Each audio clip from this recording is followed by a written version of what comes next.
Ya, kita nanti akan membahas terkait Pilkada Jakarta. Banyak paslon ini yang kayaknya berlomba-lomba untuk menjadi anak Betawi asli. Ya. Dengan sapaan, Assalamualaikum. Assalamualaikum gitu ya. Terus pakai pantun. Betul. Gitu. Baju ya. Bajunya juga. Ciri khas. Panggilan abang? Panggilan abang. Pagar. Semua abang semua tuh. Iya.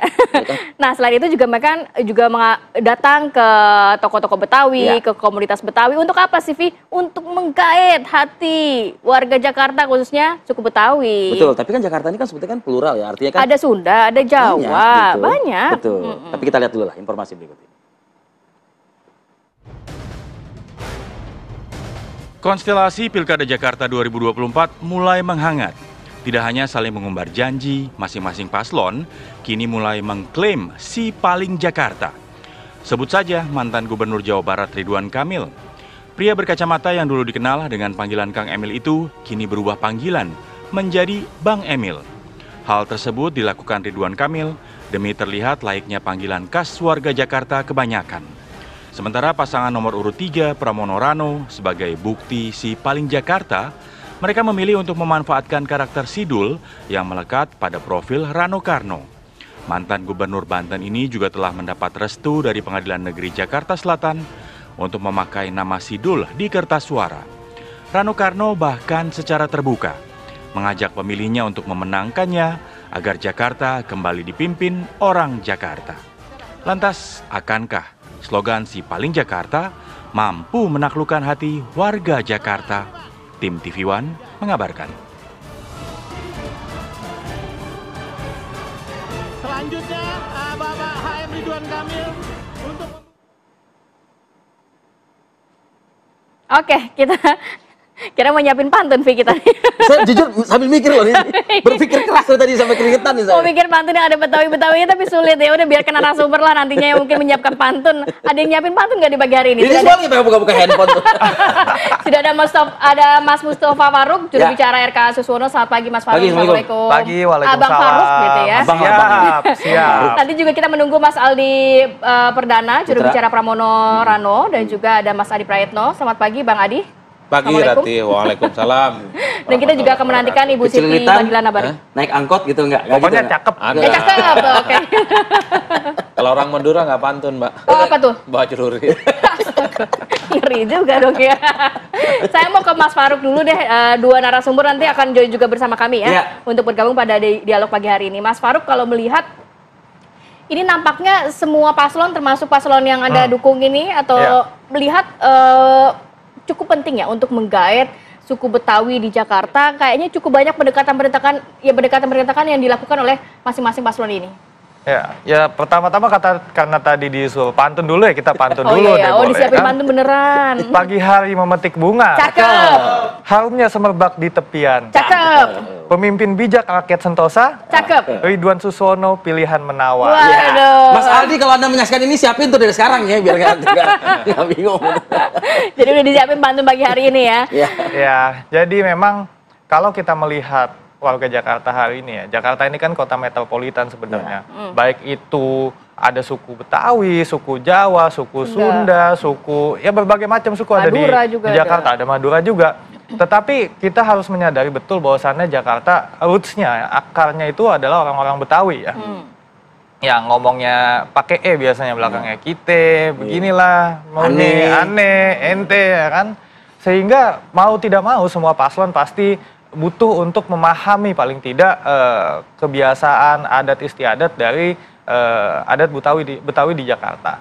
Nah, pasangan Ridwan Suswono, oke lah katakanlah secara etnis ya, Pak Suswono itu orang Jawa, Pak Ridwan Kamil itu orang Sunda. Tetapi kan bagaimanapun Jakarta sebagai kota metropolitan sebenarnya bisa untuk menerima semua suku etnis yang ada di Jakarta. Tinggal bagaimana kemudian kita bisa merangkul semua saudara-saudara kita yang bersuku Betawi terutama. Dan caranya tentu dengan program-program ya. Kita nanti akan mengadakan salah satunya Jakarta sebagai gerbang budaya Betawi. Kita ingin mengadakan di setiap setiap gapura-gapura itu dengan adat-adat Betawi dan kemudian saya rasa dari segi pembangunan dan Pak Ridwan Kamil paham betul sebagai arsitek, ini kita akan menonjolkan kembali arsitektur gaya Betawi. Ya, di dalam pembangunan di ibu kota. Tapi Faruk gini loh, ini kan juga cukup banyak kegiatan untuk mendapat atau menambah dukungan gitu ya, yang dilakukan oleh Ridho ini dengan mengunjungi seniman Betawi, masyarakat Betawi, tokoh-tokoh Betawi gitu ya. Nah, seberapa yakin nggak Anda itu bisa diterima oleh masyarakat Betawi? Nah gitu aja. Kalau saya sih yakin ya, kami yakin karena begini, sudah sekitar 1 bulan 2 bulan ini kami turun ke lapangan, baik itu ketemu dengan majelis taklim, dengan kelompok budayawan, kelompok seniman, dan sebenarnya nggak ada resistensi ketika dijelaskan bahwasannya kita datang dengan niat baik, kita ingin membangun Jakarta, kita ingin memperbaiki Jakarta bersama-sama, sehingga semua elemen masyarakat itu merasa diajak oleh Ridwan Kamil dan Pak Susono. Tapi kan ada satu kejadian tuh yang juga viral di pemberitaan, datang ke satu lokasi di Jatinegara, tapi ternyata itu bukan mewakili masyarakat Betawi, katanya begitu.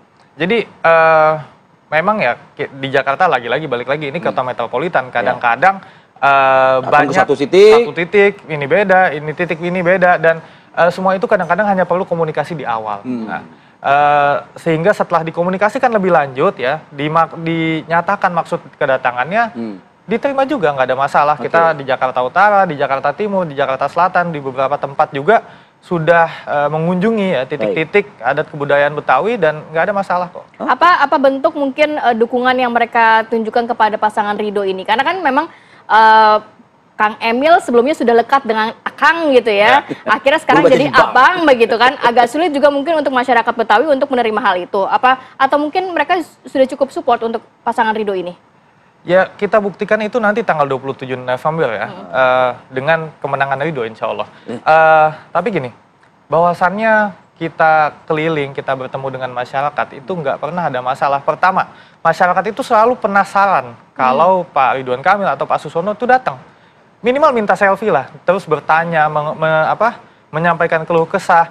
Artinya mereka ada sesuatu hal yang ingin mereka sampaikan kepada calon pemimpinnya. Dari situ, berangkat dari situ aja misalnya ya artinya masyarakat menerima bahwasannya ini salah satu calon pemimpin kami, dan kami menitipkan aspirasi kami, baik sebagai masyarakat Jakarta maupun sebagai masyarakat yang beradat Betawi. Oke, saya mau ke Mas Adi ini sebetulnya Mas Aldi udah datang nih. Kita jeda dulu ya Mas Adi ya. Sambil nanti kita persiapkan, ini nanti ada narasumber kita yang sudah hadir. Kami akan kembali saat lagi tetap bersama kami di Apa Kabar Indonesia Pagi. Oke, kembali lagi di Apa Kabar Indonesia Pagi. Sudah bergabung Aldi Permana Putra, juru bicara dari Paslon Pramono Rano. Ini kita masih terus ya berupaya untuk menghubungi Ketua Tim Pemenangan Dharma Kun, Bu Siti Fadila Supari. Semoga bisa ada perwakilan ya yang disampaikan oleh Bu Siti untuk melengkapi dialog kita pada pagi hari ini. Pantun dulu Aldi. Pantun ya, kita udah nyiapin nih. Pokoknya cakep dah.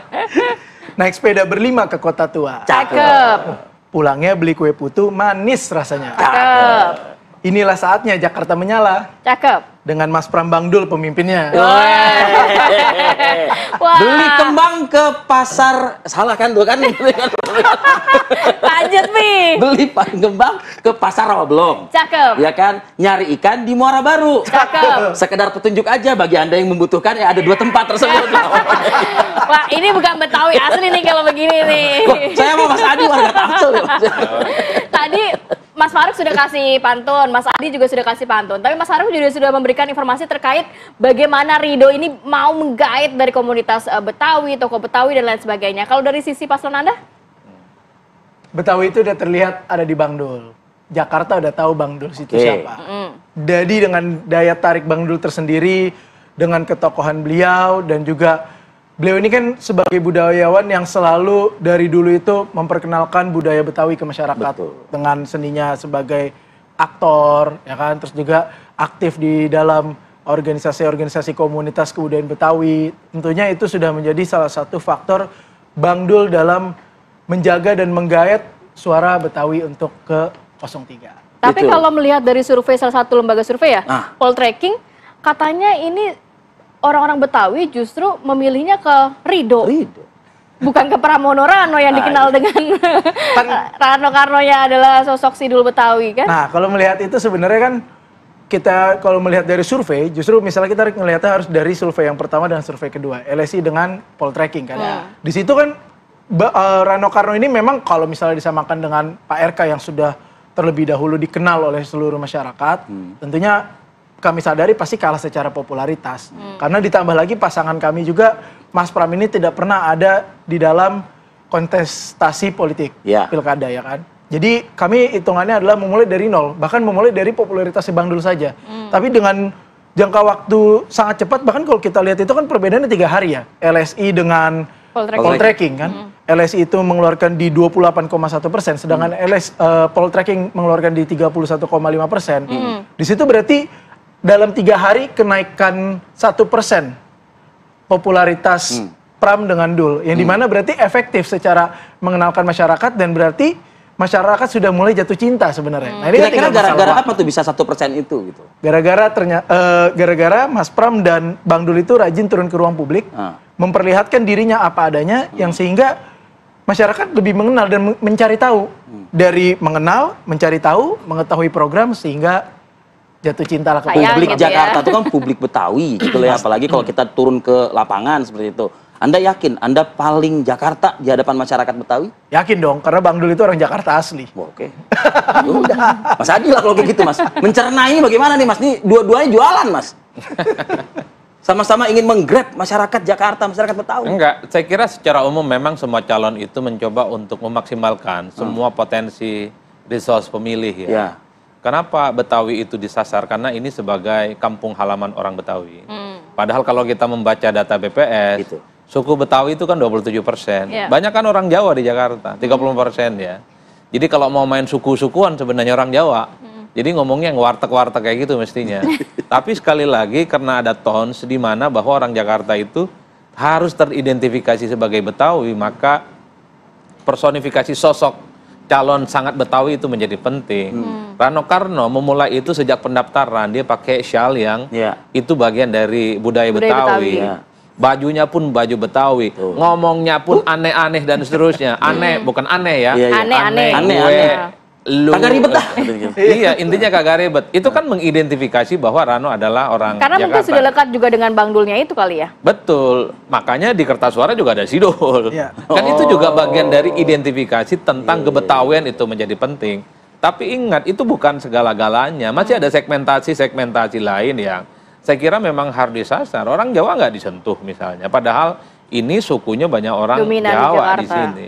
Oleh karena itu, ini yang saya sebut sebagai political resource yang saya kira dimaksimalkan oleh masing-masing calon, termasuk jubir. Kalau lihat rata-rata, jubirnya anak muda, Pak. Bukan kolonial-kolonial yang sering kita lihat waktu Pilpres. Karena memang hampir 60% di Jakarta pemilihnya hampir anak-anak muda. 17 sampai 40 tahun itu anak muda. Jadi wajar kalau kemudian yang speak up ke publik jubirnya adalah mereka yang kelihatannya ganteng, anak muda, nggak nyebelin, kira-kira begitu, Pak. Dan kalaupun toh mereka ini berbeda pendapat, menunjukkan suasana kebatinan yang akrab gitu. Kalau generasi-generasi di atas 40, beda dikit, ngegas, Pak. Dan itu adalah model komunikasi yang nggak disukai di Jakarta. Jadi ini yang saya kira bahwa dalam political marketing sebagai upaya untuk memaksimalkan sentimen pemilih di Jakarta. Gitu ya. Ya, jadi sekecil apapun sebenarnya akan dimaksimalkan. Dulu kan berlomba-lomba untuk mendatangi orang-orang yang dinilai penting, punya pengaruh, dan orang hebat di Jakarta. Mantan gubernur misalnya. Silih berganti didatangi dengan harapan mantan-mantan gubernur itu para pemilihnya akan ke mereka. Tapi kan mereka juga mendatangi mantan-mantan gubernur Jakarta iya, kan? Betul. Ini kan saya sebut bahwa sekecil apapun potensi untuk mendapatkan suara dilakukan. Rebutan datang ke mantan-mantan gubernur Jakarta. Tokoh Betawi, komunitas tokoh Betawi, kemudian bicara tentang bagaimana bikin sanggar setiap kecamatan misalnya ataupun RT RW, ngasih uang 200-300 juta untuk operasional RT RW. Gor nanti dimaksimalkan. Kan ingin, pada prinsipnya ingin memuliakan orang Betawi. Ya tentu harapannya ingin mendapatkan. Tapi cukup signifikan nggak nantinya bisa menggait suara? Ya, atau karakter dari suku Betawi atau masyarakat pemilih Betawi berbeda sendiri atau gimana? Itu signifikan, Rati. Termasuk misalnya soal bagaimana mengidentifikasi paling Anies Baswedan atau mengidentifikasi paling Ahok. Karena dua orang ini basis loyalisnya itu cukup kuat. Bisa dibayangkan RK yang dinilai kubu yang selama ini menghalangi Anies tidak bisa bertampil, belakangan kan mengamplifikasi bagaimana RK dan kawan-kawannya itu adalah sosok yang tidak ada masalah apapun dengan Anies. Jadi pemilih-pemilih Anies itu harapannya ke RK juga. Pak Suswono juga begitu, Dharma Pangrekun juga begitu. Tapi kalau kita ranking satu persatu, apa argumen orang yang kemudian ingin memilih calon di Jakarta? Satu kok, kelihatan mereka face to face, berdiskusi secara langsung, bertanya tentang kesulitan apa yang dihadapi oleh Jakarta, ya, baik secara personal ataupun secara kebijakan. Yang paling penting adalah persoalan pekerjaan dan ekonomi, Pak. Itu persoalan Jakarta. Itu penting. Dan itu sangat rasional. Orang Jakarta itu udahlah, jangan banyak cakap, jangan banyak ngomong. Yang penting persoalan-persoalan prinsip Jakarta tawarin ke mereka konkret. Dan tidak cukup dengan janji-janji. Karena orang Jakarta ini sudah banyak kok orang yang berbusa-busa menyampaikan visi misi ingin memperbaiki Jakarta. Yang jadi presiden sekarang mantan-mantan gubernur nggak bisa tuh ngatasin banjir, nggak bisa tuh ngatasin kemacetan, nggak bisa tuh kemiskinan dan akses terhadap pekerjaan yang seperti dijanjikan angin-angin surga itu, Pak. Jadi bagi saya kalau ingin menjadi trigger harus diukur. Saya kalau jadi gubernur misalnya 2 tahun kemacetan Jakarta selesai, itu janji dan kontrak politik saya. Kalau nggak selesai saya mundur. Wah keren bos. Kayak gitu tuh berani gitu ya? Iya harus dong. Kalau jadi janjinya bukan mengawang-awang gitu ya? Kalau cuman bicara tentang ini akan mengatasi kebanjiran, melestarikan budaya, Pak. Itu sejak zaman jahiliyah semua calon yang bertanding di sini sudah bicara itu. Harus ada data-data yang terukur. Ini menarik nih. Misalnya gini, abang-abang ini harus menjawab itu. Iya, misalnya akses terhadap pekerjaan. 2 tahun saya jadi gubernur, nggak ada pekerjaan meningkat, saya turun. Mantap betul. Gitu ya. Sebagai sebuah kontrak politik dan keseriusan bisa ditagih, Pak. Orang Madura ngomong, biasanya Pak Adi, kalau orang sudah duduk, dia lupa berdiri. Orang kalau sudah berkuasa, lupa dia dengan janji politiknya. Gitu ya, Faruk? Anda dulu nih coba menjawab. Saya rasa gini ya, pasti kan dalam 5 tahun masa jabatan nggak semuanya bisa terpenuhi ya pada realisasinya ya. Tapi kan bagaimana kemudian KPI, capaian-capaian ini kan semua bisa diukur dalam 5 tahun kinerja pemerintahan. Pak Ridwan Kamil di pemerintahan Jawa Barat dan sebelumnya sebagai wali kota Bandung. Bahkan Pak Suswono juga bisa dinilai ketika waktu menjadi Menteri Pertanian. Nah, berkaca dari situ, oke lah kita akan fair-fairan, nggak akan semuanya mungkin 100% gitu ya. Tapi berapa sih KPI-nya ini, capaian-capaian kinerjanya itu bisa diaktualisasikan kayak gitu. Istilah-istilah KPI itu kan maksudnya terlalu apa ya? Kalau tadi kan renyah banget dengernya Mas Adi ngomong gitu ya, pokoknya kalau nggak bisa menuntaskan pengangguran, memperluas lapangan kerja, ya mundur gitu loh. Kalau masyarakat ini, apalagi masyarakat Jakarta, mungkin butuhnya yang konkret-konkret seperti itu gitu loh. Artinya gini, kita akan terus berusaha ya.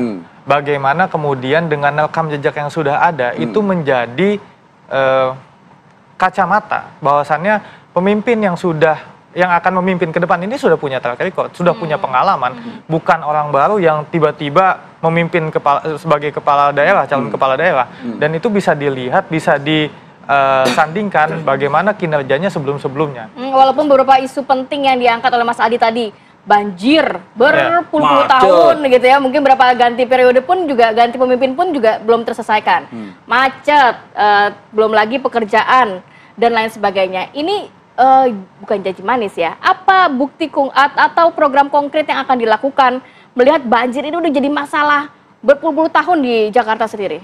Ya, banjir ini kan ada yang di utara, ada yang di tengah, ada yang di selatan. Ya. Yang di utara itu banjirnya karena air lautnya naik, maka itu harus ada giant seawall untuk menanggulangi air masuk lewat utara. Di tengah, air tanahnya diambil, resapannya, sehingga tanahnya rembes dan banjir. Ya. Maka itu harus air itu bisa lewat pipa ya, bukan lagi ngambil dari air tanah. Dan di selatan, dan ini sudah dibantu oleh bendungan-bendungan yang sudah dibuat ya beberapa tahun belakangan, itu kan airnya dari daerah selatan ya, Bogor dan lainnya. Jadi artinya kombinasi dari ketiga hal ini harus kita lakukan dalam 5 tahun ke depan, dan inilah yang akan Ridho laksanakan insya Allah dalam 5 tahun. Artinya itu 3 hal tersebut akan dieksplorasi oleh pasangan ini begitu. Oke, kalau Aldi sendiri melihatnya bagaimana? Jangan asal ngomong kagak ribet dah gitu, jangan gitu aja gitu loh. Nggak beres-beres juga kalau cuma kagak ribet dah doang gitu. Tapi emang kalau ngelihat dari statement dan program-programnya Mas Pram dan Bang Dul itu emang nggak ribet. Rasional. Saya sepakat sama dengan Pak Adi ya. Ya memang kagak ribet, konkretnya gitu. Saya sepakat dengan Pak Adi. Apa konkretnya Mas Pram pertama ya, dalam sebagai calon gubernur aja beliau sudah berani menuntaskan satu masalah yang belum selesai di eranya Pak Anies, yaitu Kampung Bayam. Beliau menandatangani fakta integritas dan berani berstatement bahwa tidak lebih dari 1 bulan kalau beres urusan ini. Iya, ini beres. Ketika kalau saya diberikan amanat sebagai gubernur DKJ. Itu adalah salah satu bukti konkret. Terus habis itu yang bukti konkret kedua adalah dalam permasalahan Jakarta. Saya sepakat juga dengan Mas Farouk bahwa banjir ini sebenarnya banjir di Jakarta ini bukan lagi permasalahan lokal, tapi permasalahan nasional. Sehingga program dari pemerintah pusat akan membangun Gen-Z Wall karena memang itu harus dibangun. Nah, makanya saya lihat juga Pak Ridwan Kamil, Mas Pram atau mungkin dari Darmakun juga memastikan bahwa Gen-Z Wall itu ada di dalam program. Karena itu adalah program pemerintah pusat untuk mengantisipasi Jakarta yang posisinya di bawah air, ya kan? Terus habis itu yang kedua, kita nggak usah terlalu membuat program mercusuar yang tidak konkret. Kita melihat bahwa banjir ini muluk-muluk gitu. Iya, tidak muluk-muluk lah. Bahwa banjir ini tuh kan namanya kejadian alam. Tapi kita tahu lah kapan sih mulai musim hujan. Ya kan banjir ini ada 2, ada yang dari hujan. Emang sekarang ketahuan ya kapan musim hujan ya? Ya bisa diprediksi dong kira-kira. Kan disebabkan oleh manusia juga sebenarnya banjir gitu kan? Iya bisa juga. 2022 2023 kan sepanjang tahun hujan loh. Makanya kan tapi kan bisa diprediksi. Nah cara kita bisa memprediksinya adalah ketika misalnya musim panasnya sudah diprediksi sampai kapan kan BMKG bisa memberitahukan bahwa sudah mulai memasuki musim hujan. Nah disitulah pasukan oranye ini yang seharusnya difungsikan kalau dari kami ya dari Mas Pram Bangdul untuk melakukan pencegahan. Dan tamat SD pun itu dia, tamat SD pun juga bisa menjadi pasukan oranye. Nah, kita melihat sebenarnya udah banyak nih, bagus sekali gubernur-gubernur terlebih dahulu untuk mengantisipasi banjir. Cuman yang pertamanya adalah maintenance dan eksekusinya itu yang kurang. Contoh kayak BKT, izin ya. Kayak BKT itu kita melihat sampai detik ini airnya nggak maksimal, nggak terisi dengan penuh kok. Padahal sudah begitu besar dan sangat baik tempatnya. Tidak ada masalah. Berarti kan tadanya alirannya ini mampet. Berarti disitulah fungsinya. Berarti kalau Prambanan nanti BKT penuh gitu airnya? Ya setidaknya itu bisa menghindari banjir di titik-titik banjir. Jadi airnya teraliri di BKT sehingga semua bisa terkontrol. Oke, itu baru satu permasalahan yang terjadi di DKJ ya. Nanti seperti apa kita tahan dulu sejenak. Pagi hari kasih makan ternak. Cakep. Kita istirahat dulu sejenak.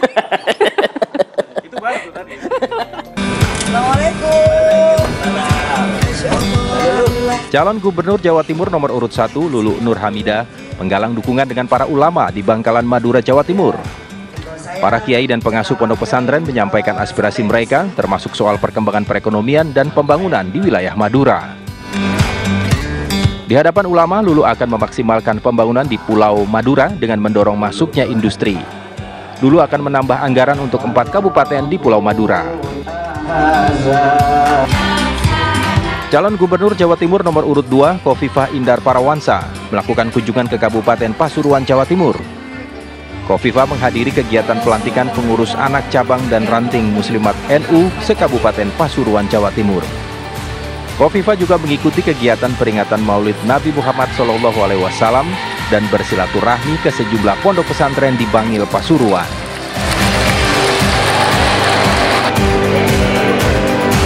Calon Gubernur Jawa Timur nomor urut 3, Tri Risma hari ini menghadiri konsolidasi internal Partai Demokrasi Indonesia Perjuangan di Kabupaten Tulung Agung. Di hadapan kader partai, Tri Risma memaparkan salah satu programnya, yaitu sekolah gratis. Program ini berlaku bagi semua jenjang sekolah. Jika pendanaan dari APBD tidak mencukupi, Risma akan menggandeng pihak swasta seperti Basnas untuk memenuhi program sekolah gratisnya. Tim TV One mengabarkan. Oke, kembali lagi kita lanjutkan perbincangan ya. Kenapa, Bi? Udah dapat pantun nggak tuh? Baru ngetik-ngetik pantun. Kalau gitu saya duluan, Ti. Kalau gitu saya duluan, Ti. Oh, ada juga. Apa tuh? Silakan. Mudah-mudahan nih nyambung ya, Ti ya. Lanjut, Vi. Terus blank loh, Ti. Udahlah. Mas Adi, udah siap? Oh, siap dong. Ya. Oh, silakan Mas Adi, silakan. Langsung. Beli galon di pasar pagi. Jangan lupa beli batik Bang Saat. Cakep. Semua calon mulai umbar janji-janji. Tapi jangan hanya jualan politik sesaat. Ayam kate, makannya tempe. Cakep. Nyok rame-rame, nyoblos calon gubernur ente. Masuk gitu Bapak. Berarti udahan ini judulnya. Ini kita mirip-mirip pelanggan itu ini. Anda menekankan apa tadi? Janji-janji gitu. Dan Lupa dengan janji sesaat gitu. Iya. Kenapa tuh? Ya karena memang ada kecenderungan soal janji politik, visi misi Itu lain hal dengan apa yang terjadi. Diimplementasikan pada saat 5 tahun menjabat. Betul. Kalau kita cek misalnya satu-satu, mulai dari Anies, kemudian Ahok, Jokowi, dan gubernur-gubernur sebelumnya, kita cek persentase apa yang dilakukan dengan janji mereka yang ratusan itu kan sedikit. Makanya bagi saya, sederhana saja sih berpikir tentang Jakarta ya. Soal banjir, tentang macet, pekerjaan, kemiskinan, bahwa ekonomi itu jangan hanya terpusat di HI dan sekitarnya, tapi sekitarnya itu Jakarta Barat, Jakarta Timur. Iya. Jakarta itu bukan hanya selatan yang ngomongnya campur-campur gitu loh Pak. Tapi circle Jakarta tuh luas ya. Kan itu yang sebenarnya. Kalau soal banjir, ya tentu sejak zaman Nabi Nuh juga ada banjir Pak. Nggak ada kemacetan, nggak ada polusi. Tapi kan orang itu hanya ingin melihat apa usaha secara konkret dan serius yang ingin dilakukan oleh gubernur. Pernah misalnya sungai-sungai di sekitar itu sudah dibetulin, dirapihkan. Anies bikin resapan, sumur resapan dan seterusnya. Kan orang Jakarta itu hanya ingin lihat apa yang secara maksimal dilakukan oleh gubernurnya. Bukan dia hanya selfish dan asik dengan dirinya. Setelah jadi gubernur, memoles untuk menjadi pemimpin the next misalnya. Presiden, kan nggak mau juga orang Jakarta. Itu yang saya kira memang apa-apa yang disampaikan itu harus mulai terukur dan mulai diuji. Makanya warga Jakarta kalau ada calon ngomong canggih-canggih, apa kontrak politiknya? Tanya ke mereka. Bisa tidak kalau janji politiknya ini tidak dipenuhi, Bapak bisa mundur nanti. Kalau itu dilakukan menurut saya keren, Bos. Ketika ada janji misalnya apapun gratis, bikin rumah di atas stasiun, bikin rumah di atas pasar, tanya kapan itu selesai. Kalau selesainya 10 tahun yang lagi nggak perlu janji, Pak. Bisa tidak misalnya selokan-selokan yang katanya ini persoalan sederhana nggak perlu ribet selesai? Karena selokan di Jakarta banyak, Bos, ribuan. Berapa persen yang akan diselesaikan soal selokan itu? Ini yang saya kira harus diukur. Itulah yang saya sebut tadi. Visi misi dan janji politik itu lain hal. Dapat nggak dari jawaban mereka berdua? Belum dapat saya. Belum dapat ya. Karena memang sepertinya karena belum macet. Saya juga bukan pemilih Jakarta. Gitu ya. Bukan secara teknis harus mulai diukur. Ketika RK bilang ingin memberikan dana 200 sampai 300 juta, itu katanya bisa diukur. Soal keuangannya itu asik, Bos. Artinya kan kalau kita sesuaikan dengan APBN Jakarta yang besar, rasa-rasanya oke. Cuman kan orang bertanya, bagaimana cara mengimplementasi dan menagih tanggung jawab itu? Jadi semua janji-janji manis yang diberikan oleh calon itu, di antara 3 itu, menurut saya paling terukur. Ini yang kemudian menjadi penting, karena kita selalu menganggap Jakarta itu adalah pemilih rasional. Bagaimana cara mengukur visi misi, bagaimana cara meminta pertanggungjawabannya, supaya ini bukan hanya sebatas janji surga, setelah terpilih tidak berbuat apa-apa. Kan itu yang paling penting. Aldi dan Farouk, ini kesempatan Anda untuk lebih meyakinkan publik begitu ya, melalui paslon Anda itu. Artinya begini, kalau emang benar-benar serius ketemu sama tokoh masyarakat Betawi dan lain sebagainya, bertemu dengan memberikan janji, visi misi dan lain sebagainya. Tapi faktanya ketika memimpin, mereka tetap aja jadi korban. Mereka tetap aja nggak juga membaik kehidupan mereka begitu ya di beberapa wilayah. Apa keyakinan yang bisa Anda sampaikan? Aldi dulu deh. Yang pertama kita harus melihat sosoknya, rekam jejaknya, dan programnya. Saya sekali lagi sepakat dengan Pak Adi ini bahwa rasionalitasnya. Nah, saya bisa sampaikan bahwa Mas Pram dan Bang Dul adalah orang yang apa adanya, tidak pernah mendenialkan masa lalunya. Dan apa adanya, Mas Pram adalah orang Jawa yang hidup sudah lama di Jakarta, berKTP Jakarta, mencari nafkah di Jakarta, besar di Jakarta, berjuang di Jakarta, tetap dipanggil Mas Pram. Bang Dul memang orang Betawi, dari dulu dipanggilnya Bang Rano Karno, Bang Dul. Itu udah mencirikan bahwa mereka berdua ini adalah sosok apa adanya, memang ya apa adanya untuk masyarakat. Terus yang kedua, programnya sangat rasional dan bisa diukur. Buktinya apa? Untuk keberpihakan kepada seluruh masyarakat Jakarta, seluruh elemen, orang Betawi maupun bukan Betawi, dan bahkan seluruh masyarakat yang mencari nafkah atau kehidupan yang layak di Jakarta. Ada 3 program yang sangat diunggulkan. Pertama, WiFi gratis. Ini impact-nya besar untuk mempermudah produktivitas, pendidikan, ya kan? Dan ini sangat terukur, sangat memungkinkan. WiFi gratis sampai ke tingkat RT RW, yang dimana ini berkesinambungan juga dengan CCTV ke tingkat RT RW, yang dimana untuk menjaga keamanan. Banyak kaum pekerja perempuan yang selama ini terkena tindak pelecehan seksual, iya kan? Begal. Nah, ini bisa dicegah dengan CCTV 24 jam yang terkoneksi dengan WiFi. Jadi ini program-programnya kenapa rasional? Karena terintegrasi semuanya. Sampai yang ketiga adalah WFH dan WFE, work from home, work from everywhere. Yang dimana ini bisa mengurangi kemacetan, menurunkan stres di Jakarta, mental health lah bahasanya, kan kita melakukan pencegahannya juga salah satunya dengan work from home, work from everywhere lah. Terus habis itu yang paling penting bahwa ini adalah kunci dari meningkatkan produktivitas yang dimana milenial, Gen Z, masyarakat Betawi, non Betawi, siapapun itu bisa bekerja dari manapun dengan suasana baru, ya kan? Yang dimana berarti ini sangat rasional. 3 program unggulan ini sangat rasional dan sangat bisa dieksekusi dan impact-nya sangat besar. Karena apa? Karena di Jakarta ini banyak hal-hal yang dapat menjadi bottleneck sehingga produktivitas di Jakarta ini menurun. Itu sebenarnya concern utamanya. Oke. Mas Faruk gimana Mas Faruk? Tapi tadi Mas Adi menyatakan siap nggak kalau misalnya programnya nggak jalan nih 2 tahun mundur gitu? Oh siap. Saya tahu banget karakternya Mas Pram. Beliau akan malu ketika beliau tidak bekerja keras, bahkan dicap tidak dapat menyelesaikan tugasnya. Oke, Mas Faruk. Kalau tadi apa adanya, kalau kami ada apanya. Kenapa? Karena maju calon gubernur dan calon wakil gubernur harus ada apanya. Bukan apa adanya. Bukan apa adanya, ada apanya, apa yang ditawarin. Nah, yang kami tawarkan ya paling konkret, paling tidak dan sudah dikerjakan. Yang tadi ya 200 juta per RW itu menurut kami itu konkret banget setiap tahun. Karena apa? Kita butuh kebijakan bukan hanya top down, tapi juga dari bawah. Mereka mengetahui aspirasi, mereka mengetahui apa yang dibutuhkan. Dan penanganannya mereka tahu. Iya, mereka tahu. Dan bagaimana kemudian pengelolaan anggarannya bisa transparan. Nah, inilah kita butuh ada sistem mekanisme transparansi di mana di balai RW paling tidak uang 200 juta itu harus jelas penggunaannya untuk apa aja sehingga setiap warga itu bisa mengetahui ini uang buat apa aja. 2.000 lebih loh. 2.700. Betul. Ya, RW. Dikaliin 500 juta setiap tahun.